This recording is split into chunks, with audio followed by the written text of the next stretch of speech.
Customs के दो major काम आपको नज़र आते हैं, एक है इन्फोर्समेंट और एक है अप्रेसमेंट, या जिसको हम कहेंगे गुड्स की क्लियरेंस। वहाँ आप चीज़ों को फैसिलिटेट कर रहे होते हैं कि लोगों को तंग ना हो लोग, और लोगों की क्लियरेंसेस जल्दी हों, तो उनकी कास्ट भी बचे, उनको ईज़ ऑफ डूइंग बिजनेस भी मिले। कोई भी चीज़ थ्राइव करेगी, उसके पीछे इंसेंटिव नहीं होगा ना, तो थ्राइव नहीं करेगी।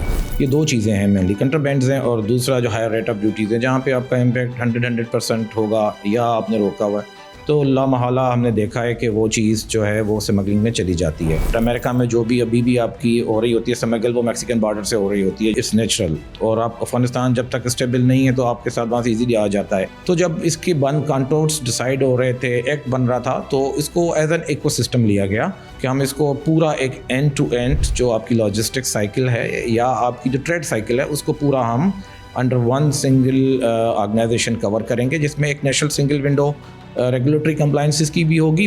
ट्रेड थ्रू वेसल्स या शिप्स बहुत पुराना एक ट्रेड है, बहुत ज़्यादा रेगुलेटेड है। उस ट्रांसशिपमेंट, इंटरनेशनल ट्रांसशिपमेंट होती थी, वो आपके पास आना शुरू हुआ। स्ट्रेट ऑफ हॉर्मुज़ का डायरेक्टली कोई और इम्पैक्ट इस तरह नहीं था। जो इम्पैक्ट था वो इन पोर्ट्स बंद होने की वजह से आपके आया, और दूसरा दर ईरान की पोर्ट्स भी बंद हुई। ईरान की बंद, एक तरह से हमारे लिए अपॉर्चुनिटी आई। मैरीटाइम सेक्टर 2 साल या 3 साल से गवर्नमेंट के रडार पे पहले ही आ चुका हुआ था। डिफरेंट टास्क फोर्स बनी हुई है और काम मतलब चल रहा है और लोगों को परसू किया जा रहा है कि कर लें। जब ये अचानक से आया तो ये सबको आइडिया हुआ कि हम भी ट्रांसशिपमेंट हब हो सकते हैं, ये कार्गो इतना दूर नहीं है, ये हमारे थ्रू भी जा सकता है।